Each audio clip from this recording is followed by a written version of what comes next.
Oi, oi, oi. I need to be comfortable here. I recently heard online that fear of success doesn't exist, but only the things that come with it. Potato, potato, tomato, tomato.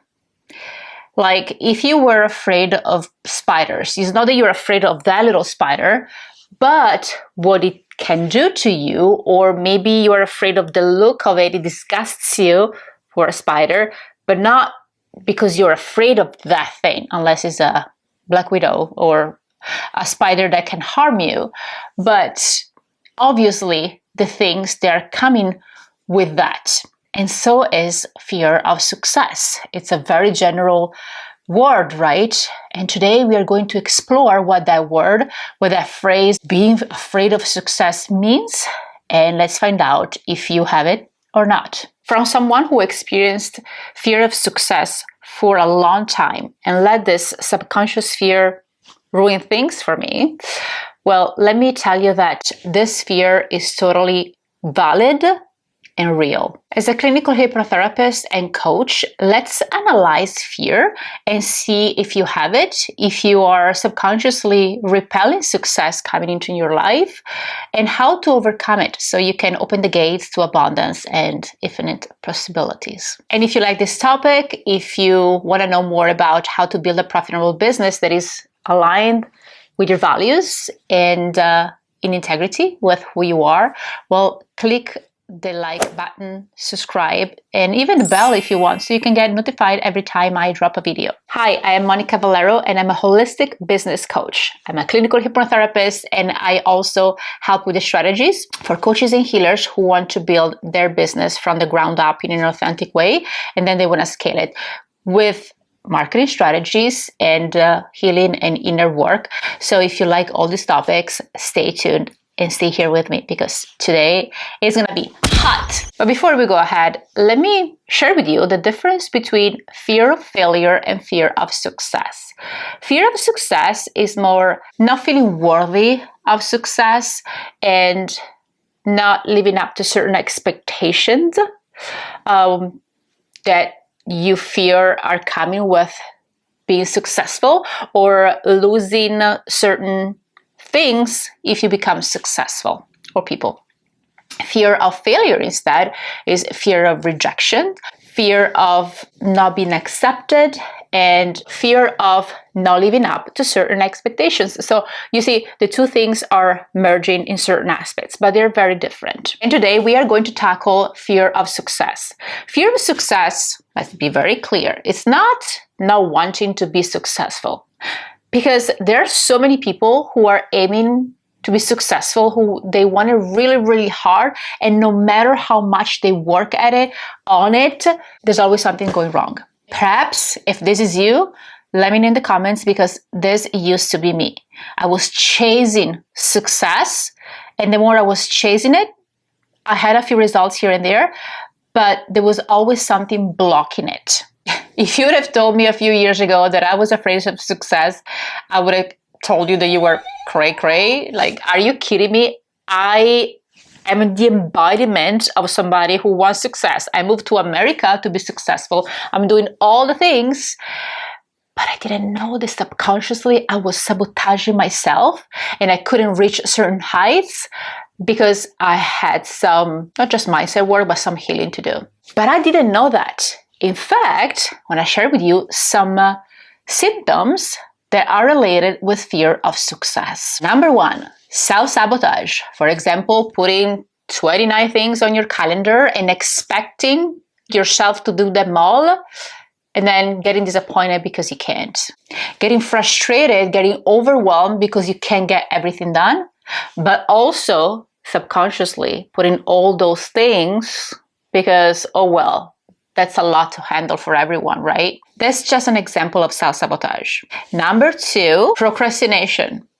Like for me, it showed up in things like, well, I'm not gonna do this for my business today because I'd rather write an inspirational post on Facebook or Instagram.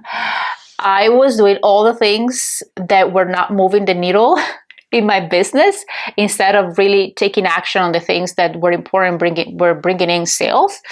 and money and success? Because again, procrastinating what was important was more important than everything else, because subconsciously I was repelling success. Make sense? Number 3, negative self-talk. Like, see, last year I didn't achieve what I wanted. That might mean something. A negative chatter, we all have that. And it can show up in different ways in your life. Like finding proofs of what's not working. Like, oh, I didn't sign that client. See, that must mean something about me, making things personal. Number 4, I was making decisions based on my current reality, whether instead I was unconsciously repelling success. Did you ever, or you're still experiencing any of these? Well, let me know in the comments. There is always a secondary gain when it comes to achieve or not achieve what we want. For example, if you want to make $1 million this year in your business, but you have this subconscious fear that if you're going to make that happen, you're going to be overwhelmed, stressed out, many responsibilities, etc. You're going to take actions that unconsciously are going to match your emotion. And so it's going to be harder for you to make that happen if these two are not matching, your willpower, your subconscious mind. And here are 5 reasons, 5 secondary gains, why people are afraid of success, what's standing between you and the things that you want. And after that, I'm going to give you also the solution. Yes. Number 1, success will bring a lot of attention to you and what you do, especially from friends and family. And perhaps some of them won't be that happy that you're successful, won't be sharing your joys. And maybe some of them will try also to sabotage you. And what's worse is you keeping yourself small because you're trying to get their love and acceptance. Number 2, not maintaining the level of success that you've reached. So disappointment, higher expectations. And so your mind is like, well, what's the point? Now I feel even worse. It was better when I stayed in my comfort zone. Number 3, the fear of feeling overwhelmed. More responsibilities, more anxiety, less time to spend with your family and friends or the things that you love the most doing, making it hard to manage your life. Number 4, this is very subtle. It's the fear of the unknown. You may be afraid of the changes that success will bring into your life and not knowing what the future holds. Be afraid that success will have a huge impact in your life and you won't be able to maintain control. Number 5, not feeling worthy of success. Perhaps you're the first one in your family who is following your true passion, your purpose, and want to be successful and profitable. And there's a part of you that says and feels like, why me? Why should I be the only one? It didn't work for them. I come from that family, therefore, ... And I know that was a big for me, even though I wanted that so much. I wanted to be the first one in my family who achieved that.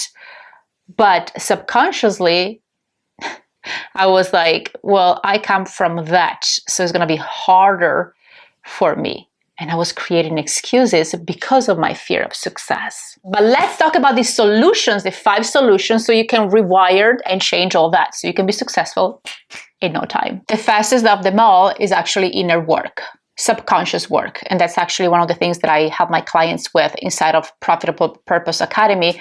I rewire them to success. And if you are wanting this, just book a call with me in the description and I can help you with that. And here are the 5 solutions where you can do this immediately and try by yourself first. Number 1, acknowledge your fears. Even if some of them are hidden and unconscious, dig deeper and try to find out the root cause, really the source of why certain things are perpetuating in your life over and over. Number 2, visualize yourself being successful already.